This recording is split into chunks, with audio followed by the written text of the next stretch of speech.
Saludos, señores. Hoy en el programa La Mirada Justa pues vamos a hablar de la doctrina social de la Iglesia y más concretamente de los fundamentos, los principios fundamentales de esta doctrina social. Para ello contamos en nuestro estudio con Ignacio Peláez. Ustedes lo conocen, es la persona que dirige prácticamente toda esta serie de programas y a quien vamos a saludar ya. Bienvenido. Muy bien, buenas noches, Rafael. Y hoy como invitado contamos con don Santiago Martín, que es profesor de IES La Latina, es profesor de románica, licenciado de románica y profesor de este instituto. Bienvenido también. Muchas gracias, buenas noches.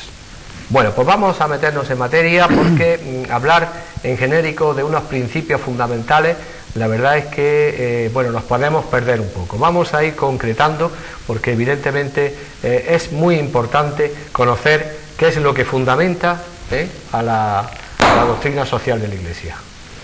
Exactamente, como tú acabas de decir, es muy importante el ver qué es lo que fundamenta, ¿no?, la doctrina social, porque claro, ya llevamos varios programas, desde el mes de octubre me parece, hablando de doctrina social cada 2 martes, y entonces esta noche nos vamos a detener, como tú acabas de decir bien, en qué es lo que fundamenta esa doctrina que martes tras martes vamos nosotros tratando, ¿no? Y en definitiva nosotros decimos que esa doctrina social se basa en unos principios que son como la fuente de donde se origina, de donde emana, de donde se deduce esa doctrina social, ¿no? Entonces en esto hacemos como en cualquier otra ciencia, ¿no? En cualquier ciencia hay unos principios, ¿no?, unos principios que son los que dan cohesión y los que dan textura a esa ciencia, ¿no? Incluso en el lenguaje, lógicamente también, que es una ciencia y que Santiago sabe mucho de eso, pues también hay unos principios, ¿no es verdad, Santiago? Que nos vienen dados, heredados, sería algo parecido a la ius natura, ¿no? Sí. Es decir, la lengua es una herencia que tenemos y que tenemos que cuidar y respetar y estar todos de acuerdo con todas las palabras. Si empezamos a maltratarlas, si no estamos de acuerdo con ellas, pues la relación incluso se puede romper, ¿no? Efectivamente. Pues exacto, los principios estos son pues eso, como unas leyes que van regulando la vida social, ¿no?, y la doctrina social, ¿no? Porque nosotros en la Iglesia y muchísima gente, ¿no?, seguimos defendiendo la existencia del derecho natural. El libre natural. Somos justnaturalistas, ¿no? Sí. Ahora es verdad que hay mucha gente, hay una corriente que niega la existencia del derecho natural, ¿no?, pero nosotros pensamos que no, que en la naturaleza, tanto en la naturaleza humana como en el cosmos en general, pues hay unas tendencias, unas leyes, ¿sí?, que son las que dan firmeza, estabilidad y seguridad al cosmos entero y por tanto también al hombre, ¿no? Entonces nosotros pensamos que estos principios permanentes de la doctrina social arrancan de la naturaleza del hombre, ¿no? Cuando los vayamos viendo, pues veremos cómo en estos principios, pienso yo, que podemos coincidir, y de hecho coincidimos, tanto el hombre creyente como el no creyente, porque estos principios se basan fundamentalmente, como digo, en la ley natural, en la propia naturaleza humana, ¿no? Si me permites, sí. Que resulta que yo creo que las personas no creyentes ya no aceptan el derecho natural. Entonces no todos, pero en fin, hay universidades que tú sabes que facultades que lo han suprimido la asignatura, ¿no? La filosofía del derecho. La filosofía del derecho natural, ¿no? Sí. Entonces ya prácticamente es casi imposible encontrar un elemento del que partir para estar todos de acuerdo. Es difícil, sí, y hablando por ejemplo de la ética, por ejemplo, pues se habla hoy día de la ética de mínimos, por eso se habla de la ética de mínimos, que Adela Cortina, esta famosa profesora de filosofía ética de la Universidad Valenciana, pues tiene un libro que se llama así, ¿no? La ética de mínimos, ¿no? Pero vamos, yo creo que hay le llames derecho natural o le llames naturaleza humana o como sea, ¿no? Hay unos principios en los que yo pienso que estamos de acuerdo tanto el creyente como el no creyente, y lo vamos a ir viendo. Por ejemplo, el principio de la dignidad de la persona humana. Una persona no creyente de nuestro entorno, de nuestra cultura occidental, la admite, ¿no? La dignidad de la persona humana. Que a lo mejor la basa en otras El problema que subyace, ¿no?, ahí es que, evidentemente, claro, todos estamos de acuerdo en la dignidad humana como elemento fundamental del ser, pero cómo se llega a cómo se respeta o cómo se hace, cómo se crea esa dignidad, es donde difieren, sí, eso ya es. Evidentemente, pues los conceptos, ahí entra una serie de materias, claro, o sea que, evidentemente ya...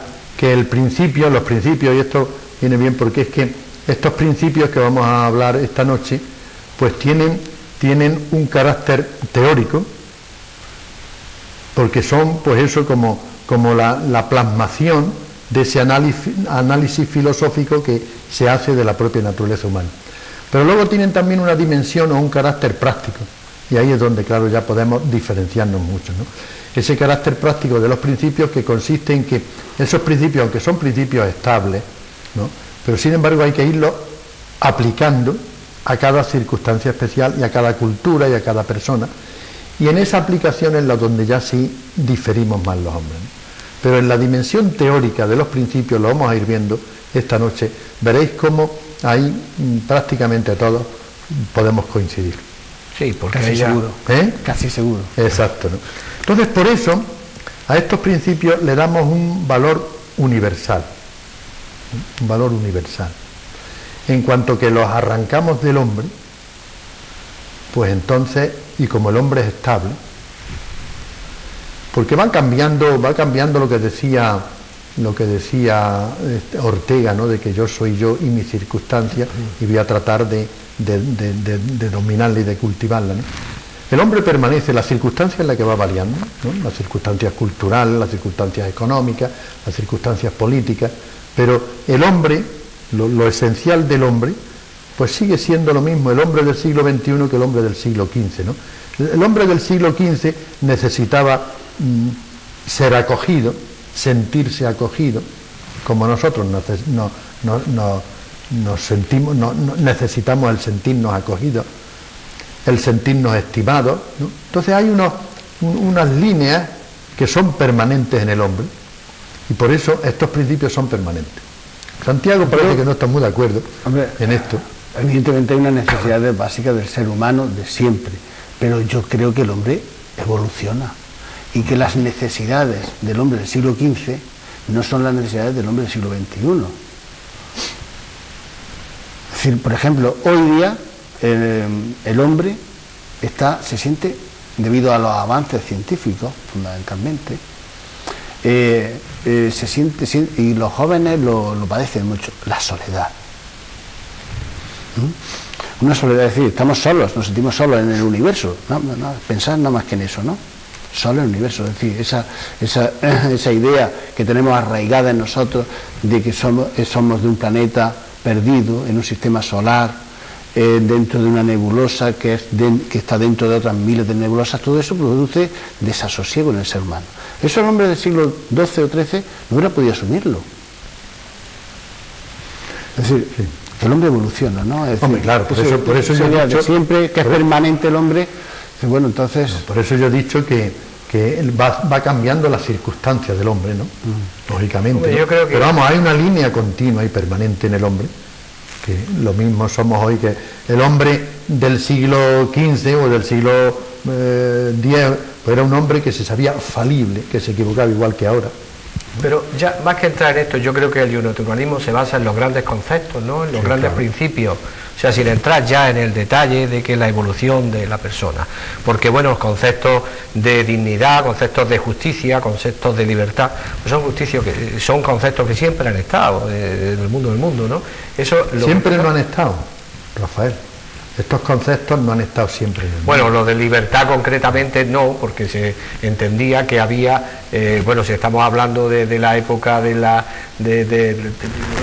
derecho romano, en fin, pues estamos hablando de que había esclavos y había personas que se sentían inferiores, estamos hablando, sí, evidentemente, pero bueno, pero como concepto de ser supremo en la persona humana, pues el derecho natural, el naturalismo, pues se basa fundamentalmente en grandes conceptos.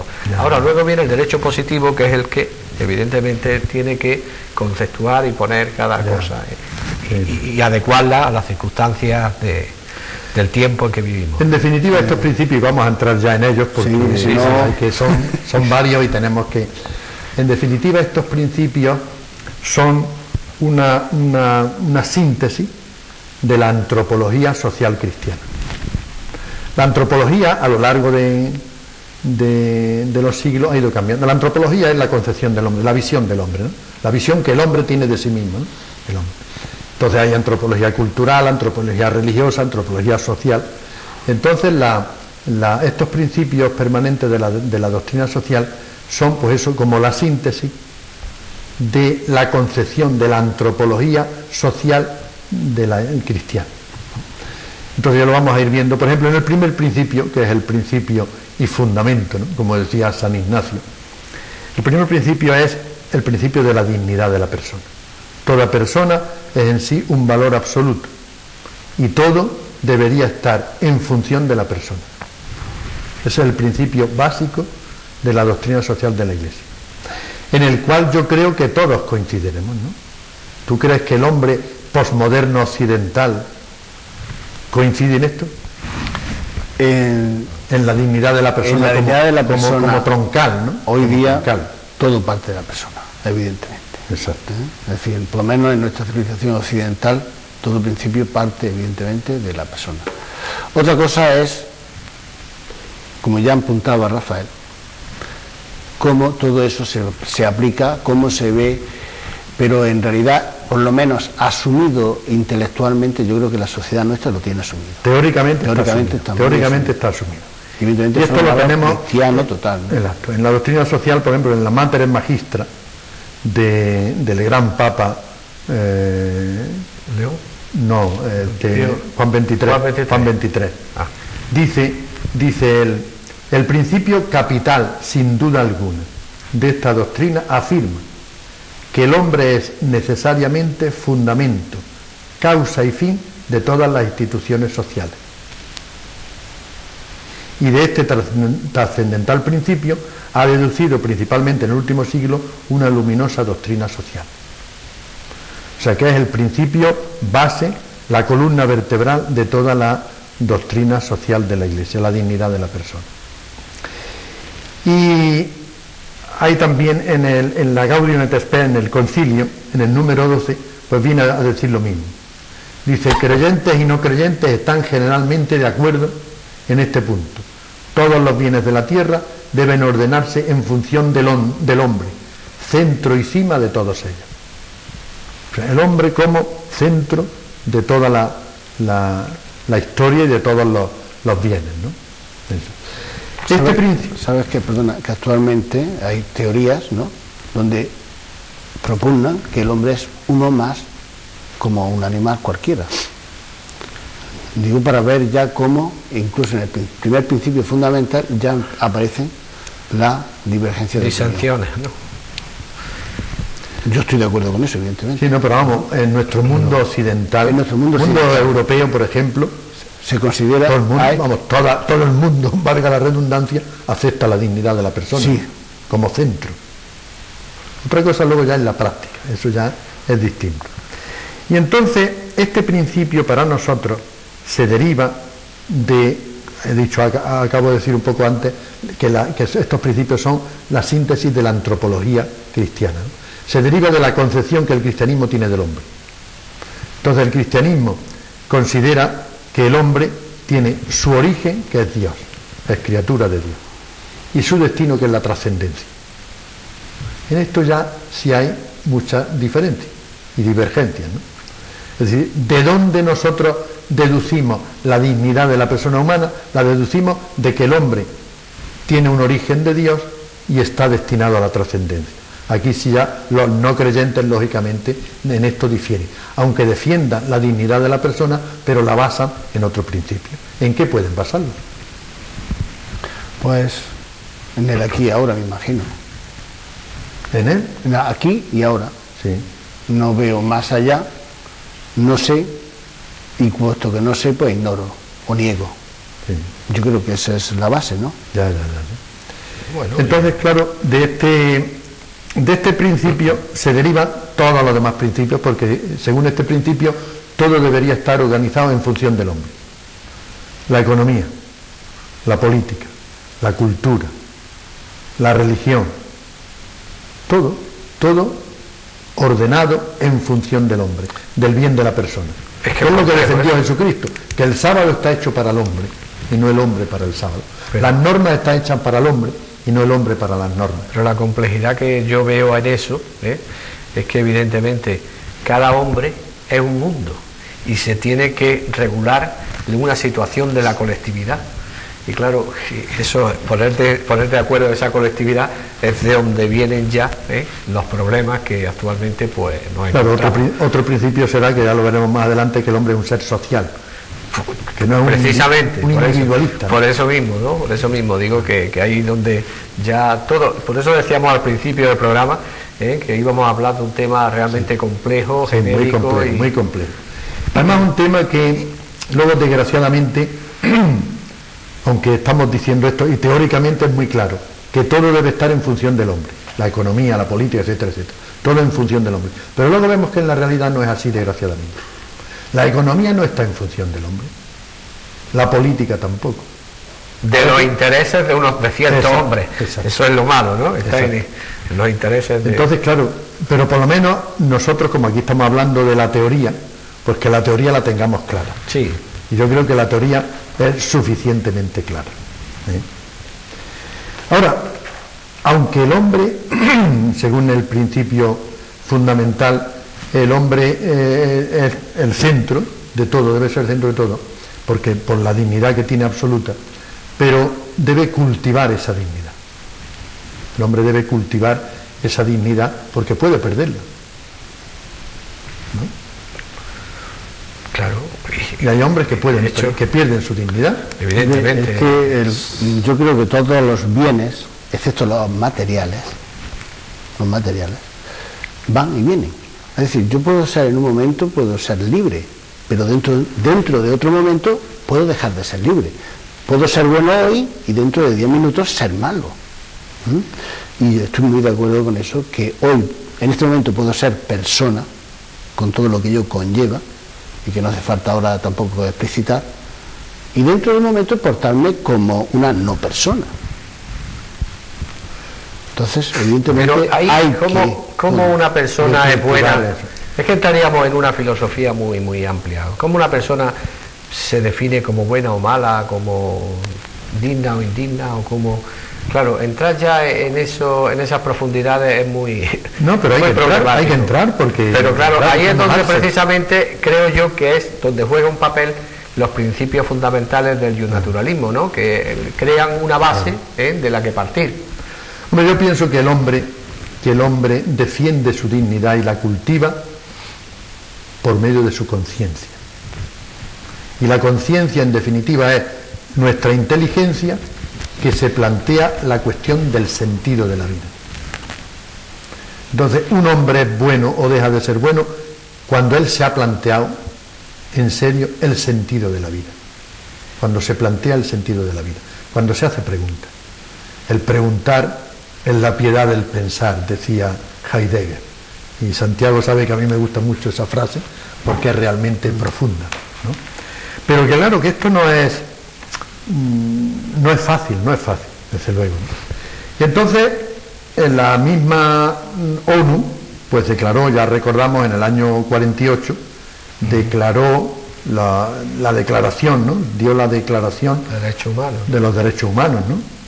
Dice, como es sabido, el 26 de junio, esto lo dice el Papa en la Paz en Interri, ¿no? El mismo Juan XXIII.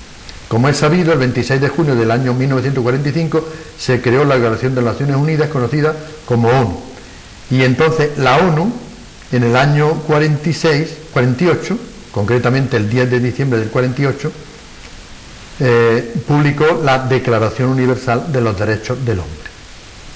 Esta declaración debe considerarse un primer paso introductorio para el establecimiento de una constitución jurídica y política de todos los pueblos del mundo. Entonces la ONU recoge en el año 48, en su Declaración Universal, esto de la dignidad de la persona. Y podemos pasar, si os parece, al segundo principio. El segundo principio, que es también sumamente interesante, que es la relación persona-sociedad. El hombre es un ser social. Porque nosotros defendemos que el hombre se desarrolla, y para vivir y para desarrollarse tiene que desarrollarse en sociedad, ¿no, Santiago? Individualmente podría, o sea, aisladamente podría un hombre desarrollarse.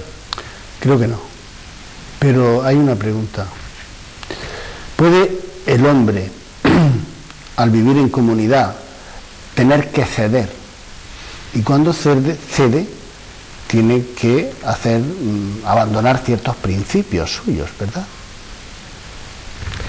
Tiene que una cuota de su propia libertad tiene que dejarla para conciliarlo con otras personas, ¿no?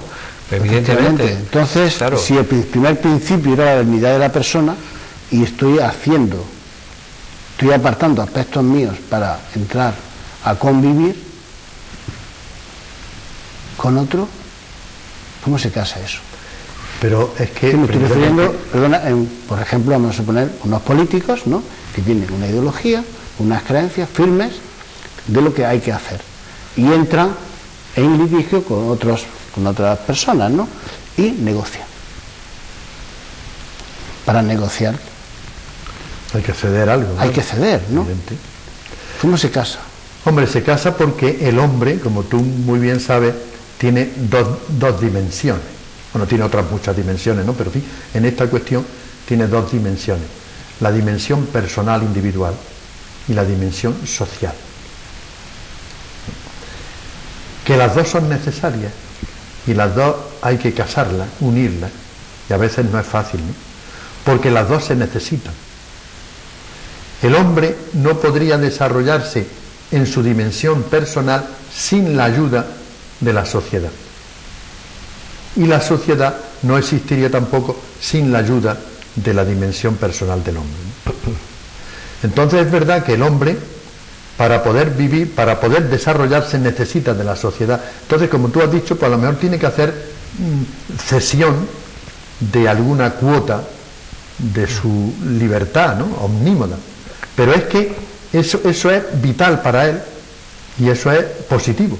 Pues es que si no, no podría vivir, no tendría ninguna libertad, puesto que perecería. Claro, es que si no cede esa cuota, pues sería, como decía Job, el hombre es un lobo para el hombre, ¿no? Sí, o sea, luego vamos a hablar de esto también, de Job, porque también, ¿no?, nuestra concepción de la sociedad es más hermosa que la de Job. Pues que conste que a los telespectadores que no nos hemos puesto de acuerdo para ir, porque siempre que digo una cosa siempre está programado, parece que está programado, porque posteriormente vamos a hablar de ello. No teníamos programado, sí, pero sí que es importante, por supuesto. No, entonces la doctrina social defiende lógicamente que el hombre es un ser social. Eso lo tenemos en La Paz en Interris también, en el número 31, por no cansar a los telespectadores leyéndolo. Y lo que dice también es que la persona y la sociedad se influyen mutuamente. Y entonces habla también de las ventajas de la socialización. Esto nos habla la Mater Magistra en el número 61, de las ventajas de la socialización y también los inconvenientes de la socialización, pues claro, todo es ambiguo, ¿no? Entonces en el número 61 me parece que es, exacto, sí, habla de las ventajas de la socialización y pone varias ventajas, ¿no? Dice, es indudable que este progreso de las relaciones sociales acarrea numerosas ventajas y beneficios. Permite que se satisfagan mejor muchos derechos, el cuidado de la salud, la instrucción básica, la formación profesional, etcétera, etcétera. O sea que el vivir en sociedad, el socializarse, pues tiene una serie de ventajas, ¿no? Tiene también algunos inconvenientes, puede tener, ¿no?, que es que puede haber puede recortarse un poco, queda reducido el radio de acción de la libertad individual, lo que hemos dicho antes. Efectivamente. Exacto, ¿no? Pero es que esto es esencial para que el hombre pueda vivir, ¿no? Y entonces, claro, para evitar o para solucionar ese problema de las desventajas, la doctrina social defiende que ahí es donde tiene que intervenir el Estado, ¿no? El Estado para regular ese binomio de persona, sociedad, individuo, sociedad. Y pasamos al principio tercero, que es también sumamente interesante. El principio tercero es el del bien común. El bien común, que es el fundamento del orden sociopolítico. El bien común. Y que esto en la filosofía del derecho se habla mucho de esto, del bien común, lógicamente, ¿no? Y en sociología lo mismo. Y entonces tenemos en la Gaudium et Spes, en el número 26, define lo que es el bien común. Y además lo define de una manera muy sencilla para que está al alcance de cualquier persona. Dice, el bien común, esto es, el conjunto de condiciones de la vida social que hacen posible a las asociaciones y a cada uno de sus miembros el logro más pleno y más fácil de la propia perfección. Cuanto es el conjunto de condiciones de la vida social, que ayudan tanto a las instituciones como a la propia persona individual a desarrollarse y a vivir plenamente sus facultades. Entonces, el bien común es también es como el fundamento del orden sociopolítico. No sé si Santiago tendría que decir algo. Después, más adelante, viene el derecho de propiedad privada. Sí, de esto hemos hablado ya ampliamente, la propiedad privada en otras ocasiones. Y el destino universal de los bienes, sí. Sí. Y cuando el bien común entra en colisión con la propiedad privada, evidentemente está por encima del bien común, claro, ¿no? Pero muchas veces las personas... Tenemos una prueba evidente con las expropiaciones, ¿no? Tenemos, sí. Pero hay ocasiones en que, no quisiera poner casos particulares, en que por cuestiones de tipo social, de intereses particulares de unos y otros, se lucha y podemos tener políticos, por ejemplo, ¿no?, que se dejan llevar y no tienen en cuenta el bien común.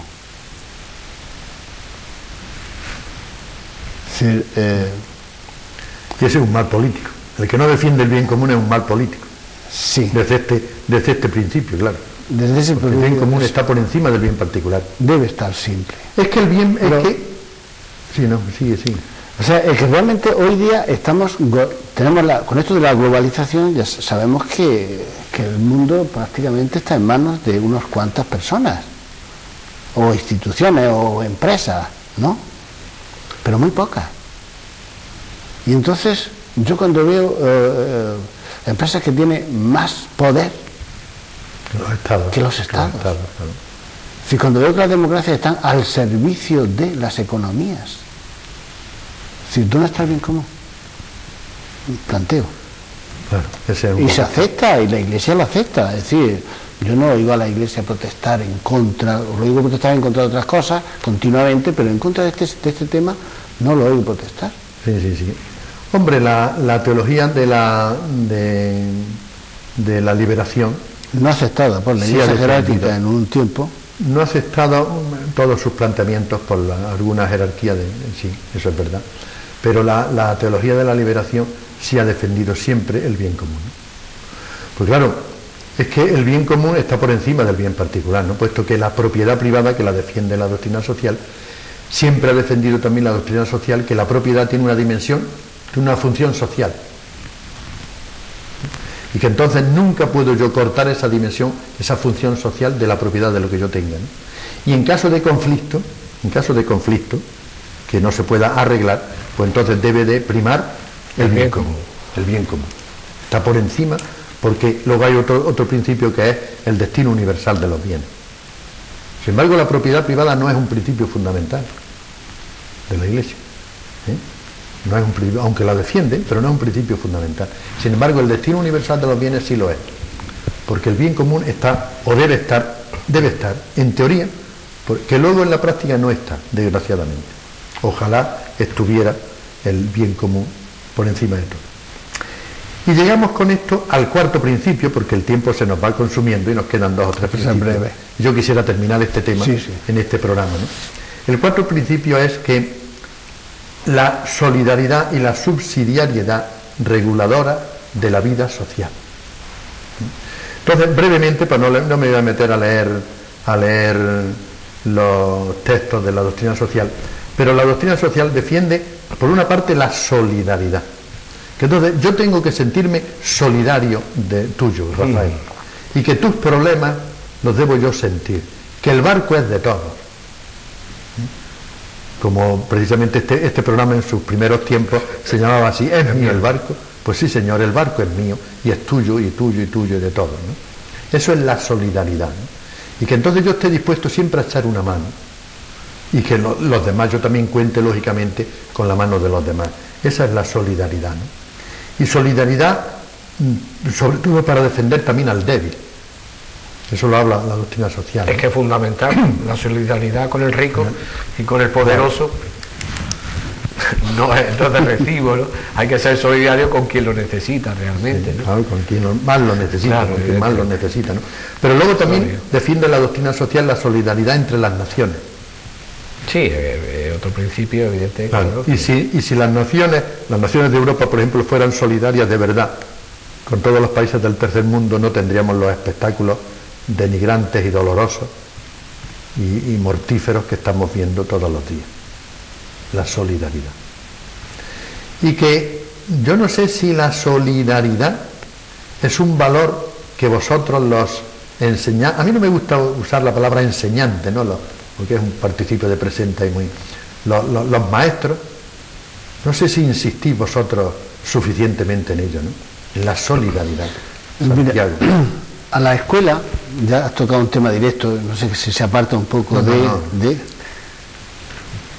Sí. Queda 3 minutos, o sea, si entro, es que es un tema muy importante. No, pero es muy importante, evidentemente, este principio de solidaridad en la escuela, porque estamos viendo precisamente que no es lo que ahora mismo más se está dando entre los alumnos y que evidentemente pues ese principio es muy importante de matizar, ¿no? Parece ser que en la escuela se puede enseñar todo y en la escuela no se puede enseñar todo. Es decir, para que yo creo que todos los principios que quieren, que por ejemplo mañana es el día de la no violencia y la paz, para eso, ¿cómo se enseña en la escuela? Pues se enseña a través de prácticas. En mi instituto, por ejemplo, pues hay actuaciones directas para tocar ese tema cuando hay conflicto entre alumnos. Pero tiene que partir de la sociedad. La sociedad tiene que vivir la solidaridad. Si vemos programas de los como vemos, la política cómo la vemos, los grandes y los pequeños cómo se llevan, el poderoso con el débil. Entonces, eso hay que vivirlo y se tiene que vivir en la casa. Hay cosas que no se pueden enseñar, que hay que vivirlas. Es decir, los niños saben la teoría de la igualdad, la saben. Otra cosa es practicarla. Está claro. Sí, y la otra parte es la subsidiariedad, que es no menos importante. Subsidiariedad, que significa que el Estado o una institución que esté por encima no apabulle a la que hay por abajo, sino que los que están por abajo, que ellos desarrollen sus funciones. Otra cosa es, si no pueden desarrollarla, entonces sí le echa una mano la de arriba, ¿no? Entonces, empezando por el individuo, que el individuo sea libre y él pueda desarrollarse. Si no puede, entonces la institución que haya por encima que le eche una mano.